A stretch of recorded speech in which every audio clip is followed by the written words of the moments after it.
34 531 milliards de dollars, c'est le montant total de la dette publique américaine. De l'ère de Louis XIV, avec ses dépenses extravagantes et ses guerres incessantes, à l'époque de la France du financier de John Law et de sa fameuse bulle spéculative, l'histoire nous livre des leçons cruciales sur les conséquences dévastatrices d'une politique monétaire imprudente. Mais ce récit ne s'arrête pas là. Aujourd'hui, les gouvernements modernes tels que les États-Unis se retrouvent dans une spirale de dette croissante et d'expérimentation monétaire audacieuse rappelant les erreurs du passé. Comme le disait si justement George Santayana, un peuple qui ne connaît pas son histoire est condamné à le revivre. La question demeure, avons-nous atteint le point de non-retour en matière de dette publique, d'inflation et de bulle financière ? C'est précisément ce que nous allons voir aujourd'hui dans cette nouvelle vidéo. Et restez bien jusqu'à la fin pour ne pas manquer la solution qui vous sera présentée par Seeking Alpha, le partenaire de cette vidéo.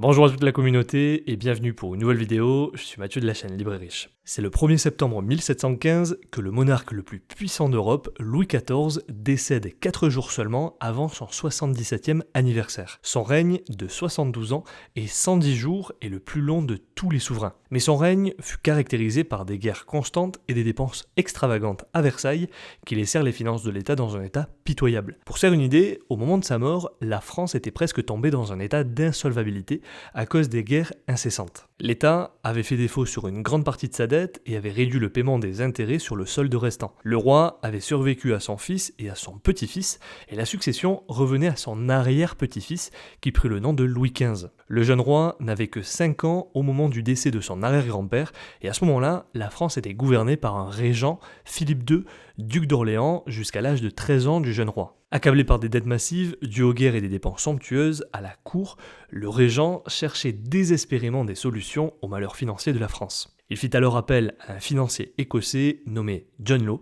qui proposa à ce dernier une solution financière. Law fut nommé contrôleur général des finances en 1716 et fonda ensuite la Banque Générale, renommée Banque Royale, le 1er janvier 1719, qui fut le premier établissement financier à émettre des billets de banque dans le Royaume de France, garanti par l'État. À cette époque, John Law eut une merveilleuse idée pour renflouer la nation endettée. Son plan consistait en la création d'une banque centrale qui accepterait les dépôts d'or et d'argent et émettrait de la monnaie papier en échange. Initialement, les billets étaient échangeables en or et en argent, tout comme cela serait le cas dans un système d'étalons bimétalliques. Sauf qu'en réalité, ce que les personnes appelaient billets de banque étaient des actions de la banque, mécanisme qui lui permit de constituer des fonds propres grâce à la vente d'actions aux investisseurs. Le problème, c'est que la banque était étroitement liée à la Compagnie du Mississippi, une entreprise qui disposait d'un monopole commercial avec les colonies françaises de ce qui était alors connu sous le nom de Louisiane française. La société avait levé des capitaux en vendant des actions à des investisseurs et ces actions étaient payées par des billets de banque ou par de la dette publique.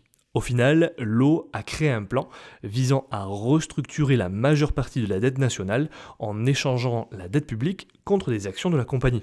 C'est sur les revenus hypothétiques des colonies françaises situées en Amérique que Law pariait pour attirer des souscripteurs puisque la Banque Générale promettait de verser un rendement de 7,50% par an en dividendes. Les actions de la société furent offertes au public en 1719 à 500 livres et rapidement une folie spéculative s'est développée avec le cours de l'action qui a grimpé de 1900% pour atteindre 10 000 livres à la fin de l'année, un prix bien au-delà de la valeur réelle de l'entreprise. Tout le monde devenait riche, les nobles comme les gens ordinaires. Mais en janvier 1720, les investisseurs commencèrent à échanger leurs actions contre de l'or et il y eut une ruée sur les métaux précieux et une fuite massive contre la monnaie papier. L'inflation s'est envolée puisque le nombre de billets avait presque triplé en un an en raison de l'émission massive de billets papier pour financer les achats d'actions. La quantité de billets papier émis était si importante qu'ils n'étaient plus adossés à des métaux précieux comme lors de la suppression par le président Nixon du système de Bretton Woods de la garantie en or du dollar américain en août 1971. En effet, au moment de l'arrêt des comptes, l'opinion découvre que la masse des billets est largement supérieure à ce que possède réellement la banque en encaisse. En 1720, après 4 années d'inflation généralisée, la bulle éclata et le cours des actions tomba de 10 000 livres à 500 livres en 1721. L'effondrement du cours des actions anéantit tous les gains des actionnaires et de nombreux anciens millionnaires perdirent toute leur fortune.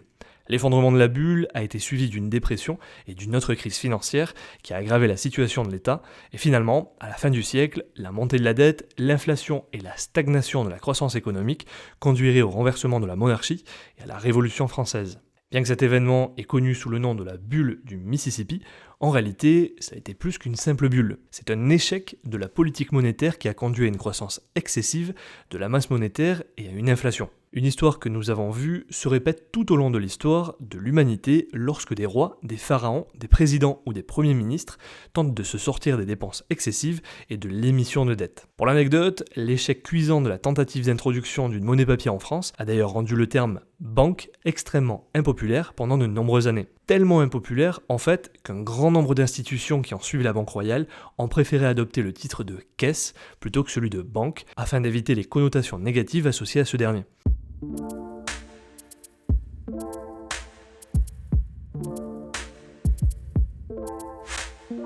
Le 26 mars 2024, la dette nationale américaine a franchi la barre des 34 600 milliards de dollars. Depuis le début de ce nouveau siècle, la dette américaine est passée de 5 000 milliards de dollars à 34 600 milliards de dollars aujourd'hui et est en passe de croître de 1 000 milliards de dollars tous les 120 jours.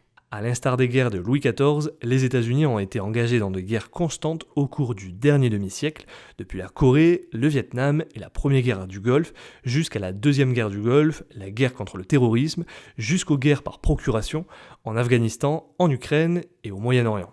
La sécurité sociale, Medicare, la défense nationale et les intérêts de la dette constituent la majeure partie du budget du gouvernement américain. En matière de défense nationale, il existe actuellement environ 750 bases militaires américaines réparties dans 80 pays. Pour soutenir ces bases, 170 000 soldats américains sont stationnés à l'étranger et le budget militaire estimé dépasse les 870 milliards de dollars et continue de croître sans compter les dépenses supplémentaires liées à la guerre en Ukraine. Le budget militaire américain représente à lui seul 40% des dépenses militaires mondiales. En plus des dépenses militaires, Medicare, Medicaid, la sécurité sociale et les intérêts sur la dette nationale représentent 4 000 milliards de dollars de dépenses supplémentaires qui, combinées à la défense, dépassent les recettes fiscales totales du gouvernement de 4 700 milliards de dollars. Cela signifie que le reste du budget du gouvernement, depuis la gestion des 3 branches jusqu'aux différentes agences, est financé avec de l'argent emprunté. Les dépenses publiques représentent 23,1% du PIB, tandis que les recettes fiscales sont estimées à 18,5% du PIB, la différence étant ni plus ni moins financée par d'importants emprunts. À l'instar de la France de John Law, les États-Unis se sont lancés aujourd'hui dans une grande expérience monétaire, connue sous le nom de théorie monétaire moderne, et le principe économique clé de cette théorie est que les déficits n'ont pas vraiment d'importance, les gouvernements qui contrôlent leur propre monnaie, comme les États-Unis, peuvent créer et dépenser de l'argent librement, sans être contraints par la fiscalité ou les emprunts. Malheureusement, à travers leur politique, les deux parties ont effectivement adopté cette perspective, qu'elle soit admise ou non. C'est la principale raison pour laquelle nous sommes confrontés aujourd'hui à l'inflation. La fusion des dépenses budgétaires, de concert avec une politique monétaire laxiste, a désormais conduit à une bataille de domination budgétaire entre une inflation plus élevée et une croissance économique plus élevée. Normalement, ce montant de dépenses serait réservé en période de récession ou d'urgence financière comme en 2009 ou le crack du Covid en 2020, mais il s'étend bien au-delà de simples mesures d'urgence dans le cadre d'une politique conventionnelle moderne. Le résultat, c'est une inflation des prix des biens et des services, des salaires et des prix des actifs. D'ailleurs, les derniers rapports sur l'inflation étaient encore une fois plus élevés que prévu, le 3e mois consécutif de hausse de l'inflation. Cela a surpris les marchés alors que Wall Street espérait 3 baisses de taux de la Fed. Aujourd'hui, ces réductions restent incertaines, et même s'il est loin de faire l'objet d'un consensus, pour le moment, l'ancien secrétaire au Trésor, Lawrence Summers, parle de nouvelles hausses de taux au lieu des baisses de taux tant souhaitées. Au lieu de disparaître, l'inflation, du moins jusqu'à présent, est de nouveau en hausse.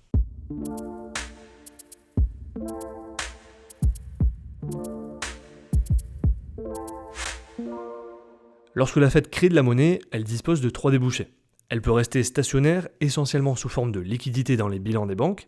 Elle peut trouver une débouchée sur les marchés financiers et gonfler les prix des actifs, conduisant éventuellement à une bulle, ou une 3e débouchée est l'argent, qui peut être dépensé dans l'économie, entraînant une augmentation du coût des biens et des services. Le problème avec la 2e débouchée est lorsqu'elle conduit à une bulle financière qui fait du bien à de nombreux investisseurs grâce à la hausse, mais pas à la baisse, causant souvent des ravages par la suite. Cela mène aujourd'hui à ce que certains considèrent comme la dernière étape de ce qui pourrait devenir la plus grande bulle financière de l'histoire des États-Unis. L'origine de cette bulle financière remonte au 3 novembre 2010. La Fed était alors confrontée à un dilemme.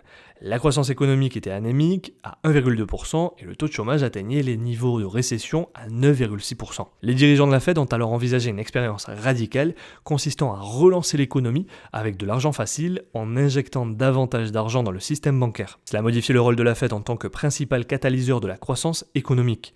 La décision a été prise de mettre en place le quantitative easing, un terme financier sophistiqué, pour simplement acheter des obligations d'État pour faire baisser les taux d'intérêt. Le premier quantitative easing a conduit à un deuxième, qui a lui-même conduit à un troisième, avant de déboucher finalement sur un quantitative easing illimité, selon les besoins du moment. Pendant la pandémie, l'assouplissement quantitatif s'est même accéléré, la Fed imprimant 120 milliards de dollars chaque mois, faisant exploser son bilan en conséquence. Au cours des années qui ont suivi 2008, le résultat du quantitative easing continu a été que la Fed a effectivement ramené les taux d'intérêt à zéro et les a maintenus à ce niveau pendant une décennie entière, à l'exception d'un bref moment sous le président de la Réserve fédérale, Jerome Powell, qui a tenté de normaliser la politique monétaire. À un moment donné, les taux d'intérêt à l'échelle mondiale sont même devenus négatifs pour la première fois de l'histoire, avec près de 17 000 milliards de dollars d'obligations à taux d'intérêt négatif. Quelque chose de jamais vu auparavant, où les prêteurs payaient les emprunteurs, principalement les gouvernements, pour leur prêter de l'argent. Tout au long de l'histoire humaine enregistrée, les taux d'intérêt variaient entre 3 et 6%,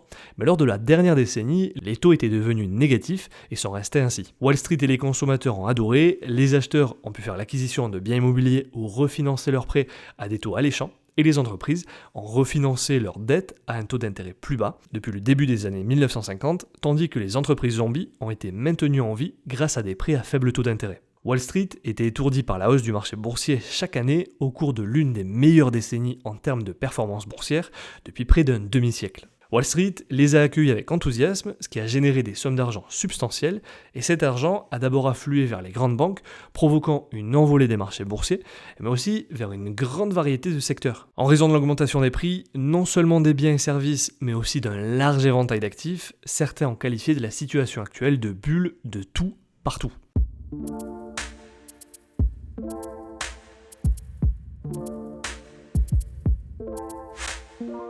Arrivé à ce stade, voici comment l'économiste Hyman Minsky a identifié les 5 étapes d'une bulle. Sa répartition est la suivante. Étape 1, le déplacement. Les investisseurs découvrent un nouveau paradigme, une nouvelle raison pour laquelle les valeurs augmentent, comme par exemple le boom de l'Internet dans les années 1990 et la bulle technologique suivie en 1999-2000.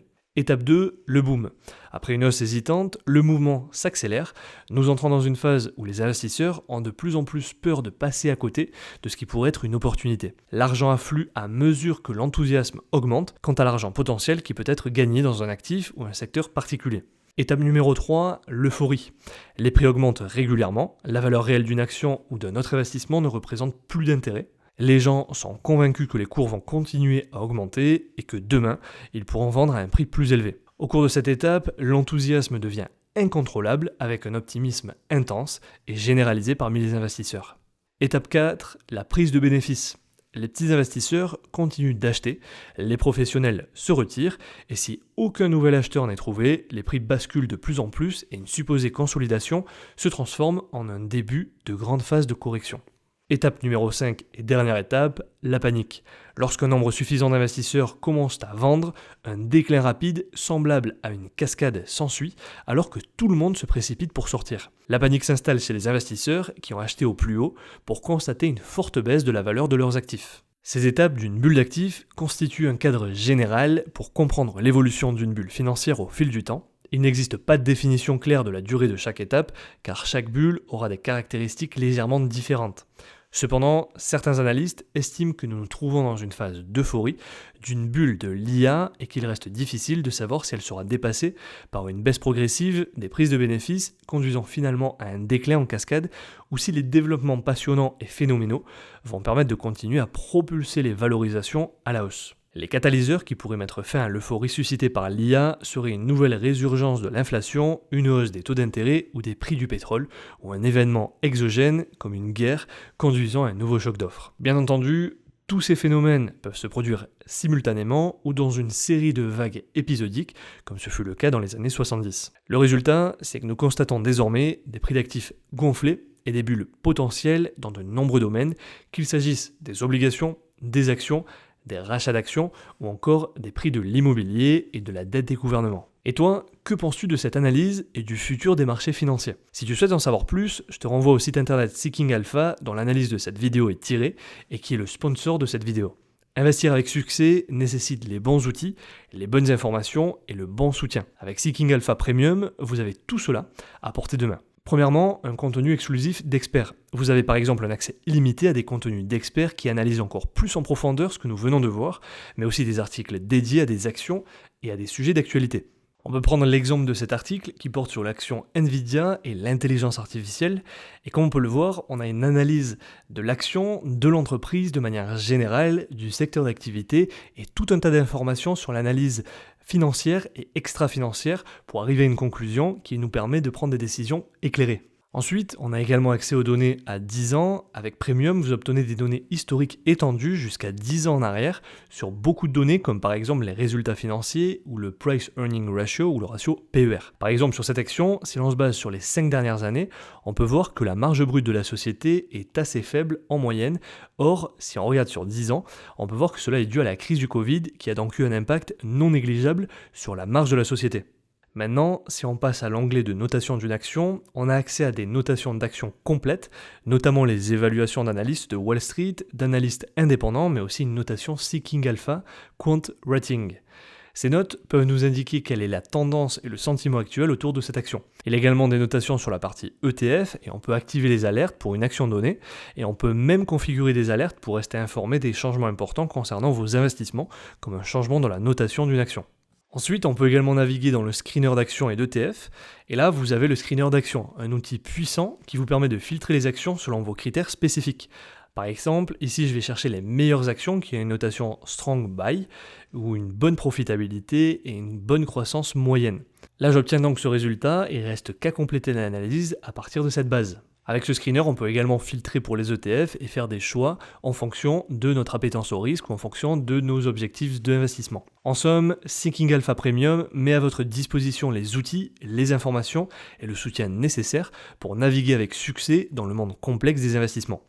Pour profiter de cette opportunité de faire passer vos investissements à un niveau supérieur, vous pouvez vous inscrire dès aujourd'hui pour bénéficier d'un essai gratuit de 7 jours et profiter d'une réduction de 20% sur votre première année d'abonnement premium en cliquant sur le lien qui se trouve en dessous de cette vidéo. Évidemment, pour rappel, les performances passées ne préjugent évidemment pas des performances futures. Ce contenu n'est pas un conseil en investissement et tout investissement comporte un risque de perte en capital. Bref, c'est tout pour aujourd'hui, j'espère que cette vidéo t'a plu, n'hésite pas à nous le faire savoir dans les commentaires sous cette vidéo, comme tu le sais nous les lisons tous et répondons à chacun d'entre eux. En tout cas, si tu as trouvé cette vidéo intéressante, n'hésite pas à la liker et t'abonner à la chaîne, et surtout, n'oublie pas d'activer la cloche pour être alerté dès qu'une nouvelle vidéo est mise en ligne. Souviens-toi que l'on reste en contact sur LinkedIn, Facebook, Twitter, Instagram, TikTok, Spotify et le groupe Discord, et rappelle-toi que la différence entre ce que tu es et ce que tu veux être réside dans ce que tu fais. Deviens libre et riche.